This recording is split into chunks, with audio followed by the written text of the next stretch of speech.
मेरा नाम अभिराना है। मैं हिमालय आयुर्वेदिक कॉलेज में 4th ईयर का स्टूडेंट हूँ। तो जैसे अभी बरसात का मौसम चल रहा है, उसको में ना डेंगू और मलेरिया होने के बहुत ज़्यादा चांस रहते हैं। तो उस चीज़ को लेके हम अवेयरनेस यानी जागरूकता फैलाने के लिए आए हैं। मतलब जहाँ पे भी कोई मिले, जैसे आपका यहाँ पे स्कूल है, आपको बताने के लिए आपके छोटे बच्चे हैं, तो आप डेंगू मलेरिया से कैसे बचाव कर सकते हो, अपना भी और अपने बच्चों का भी।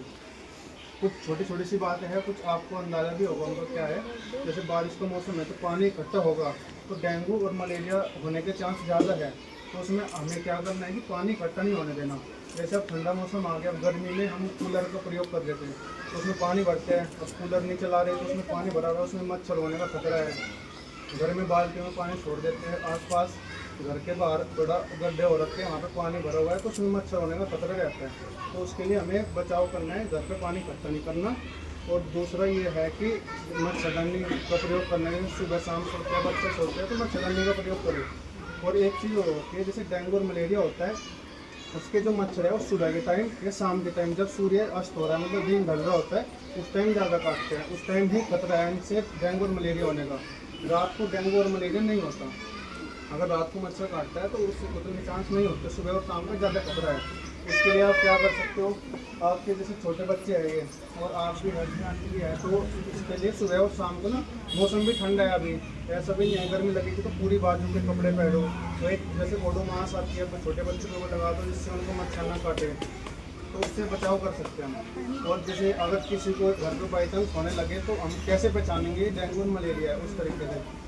उसमें सबसे पहले क्या होता है, कोई भी बुखार होता है उसमें सबसे पहले ये होता है बदन दर्द होता है, जोड़ों में दर्द होता है, शरीर टूटने लगता है। तो डेंगू और मलेरिया में एक चीज़ होती है कि उसमें ना हमारी आँखों के पीछे दर्द ज़्यादा महसूस होता है, शरीर में ना मेनली छाती पे, पेट पे लाल लाल से, उसको चटके बोलते हैं, धब्बे कुछ हल्के हल्के से वो होने लग जाते हैं। तो उससे हमें थोड़ा अंदाजा हो सकता है कि डेंगू और मलेरिया हो रहा है। तो और एक चीज़ और होती है कि अपनी सावधानी हमारे हाथ में होती है। क्या है कि बीमारी होएगी तो उसका इलाज तो हो जाएगा, पर अगर बीमारी होने से पहले हम अपना बचाव करें, जैसे पूरी बाजू के, जैसे मैंने अभी बताया, कपड़े पहने, पानी को इकट्ठा ना करें, मच्छरदानी का प्रयोग करें, सुबह शाम बच्चों को पूरी बाजू के कपड़े पहनाएं, क्योंकि बच्चे तो बाहर खेलते हैं, शाम के टाइम में बाहर खेलने जाते हैं, तो उसमें उनके लिए बहुत सही चीज़ें हैं। तो हमारे साथ में मेरे बैचमेट्स हैं, मेरे सीनियर है, हमारे टीचर्स हैं, तो हम ये यहाँ पे आए स्कूल में, और आसपास में जो भी यहाँ पे किराना शॉप है, कोई मिल रहा है, साथ में बच्चे हैं, मम्मी मिल रही है उनकी, तो उनको ये बताने के लिए आए थे। बाहर का खाना कुछ नहीं देना है, जितनी भी सब्जियां हैं या खाना है उन सबको उबाल करके देना है। पानी उबाल करके दोगे, बरसात में पानी से गंदा आता है तो उसका ध्यान हम लोग दे नहीं पाते हैं। तो छोटे बच्चों के लिए या आसपास जितने भी लोग हैं, अपने घर के जितने भी आपके हैं मेंबर्स, तो उन सबको क्या करोगे, जैसे कि बारिश का सीजन बहुत ज़्यादा चल रहा है तो जगह जगह पे पानी भरा होता है, हमारे घरों में भी छत पे पानी भरा होता है, रोड पे जाते हैं तो गड्ढे में पानी भरा होता है। तो बच्चे क्या होते हैं, शाम के टाइम में बाहर खेलते हैं, छोटे बच्चे जो होते हैं, तो हमें क्या करना है कि उस पानी को ना वहाँ से हटाना है। हमारे घरों में अगर कहीं खाली बर्तन में या फिर छत पे कहीं भी पानी भरा हुआ है, कूलर में पानी भरा हुआ होता है या फिर रोड साइड पे, तो उस पानी को वहाँ से हटाना है। या फिर हम बच्चों को फिर थोड़ा क्या करते हैं कि बच्चों को फुल स्लीव्स कपड़े पहना के, हल्के कपड़े मतलब जो कॉटन के कपड़े होते हैं वो पहना के, आप बाहर में जो क्रीम लगा के, अगर घर में क्रीम हो ऑडोमॉस तो ठीक है, वरना तो हम नारियल का तेल लगा के भी बच्चों को बाहर भेज सकते हो। तो उस चीज़ से हमें बचाव करना है, क्योंकि डेंगू का जो मच्छर होता है ना वो सुबह शाम पे ज़्यादा काटता है।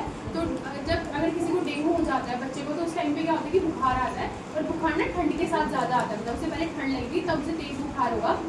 फिर एक दो दिन बाद अगर बुखार रहता है, आप लोग सोचोगे कि नॉर्मल बुखार है, तो उससे क्या होगा ना कि जितने भी जोड़ होते हैं, हाथों के पैरों के जोड़ होते हैं, उनमें दर्द होने लगता है, मतलब वो कहेगा कि मेरे हाथ पैर में दर्द हो रहा है। फिर उसके ना यहाँ पे सर के पीछे का जो एरिया होता है, यहाँ पे भी उसे दर्द होगा। और अगर आप मतलब उस चीज़ को नजरअंदाज ऐसे कर देते हैं कि ठीक है वैसे ही दवाई दे दी हो जाएगा, तो कुछ टाइम बाद क्या होगा ना कि उल्टी लगनी शुरू हो जाएगी, फिर डायरिया हो जाएगा, मतलब दस्त लगने शुरू हो जाएंगे। तो इस चीज़ का हमें ध्यान रखना है कि मतलब पहले तो बचाव करना है, रात को मच्छरदानी लगा के सोना है, फुल कपड़े पहनाने हैं। अगर हम बचाव करने के बाद भी इनकेस अगर हो जाता है सुबह या शाम में, तो हमें फिर उसे डॉक्टर के पास लेके जाना है। ऐसा नहीं कि उसे घर पे पैरासीटामोल दे दे के आराम हो जाएगा, क्योंकि फिर बहुत दिक्कत हो जाती है। तो आप टेस्ट वेस्ट करा के उसके बाद फिर उसकी जो प्रॉपर दवाइयाँ होंगी डॉक्टर से कंसल्ट करके आप वो दीजिए। तो इस चीज़ का थोड़ा ध्यान रखना है।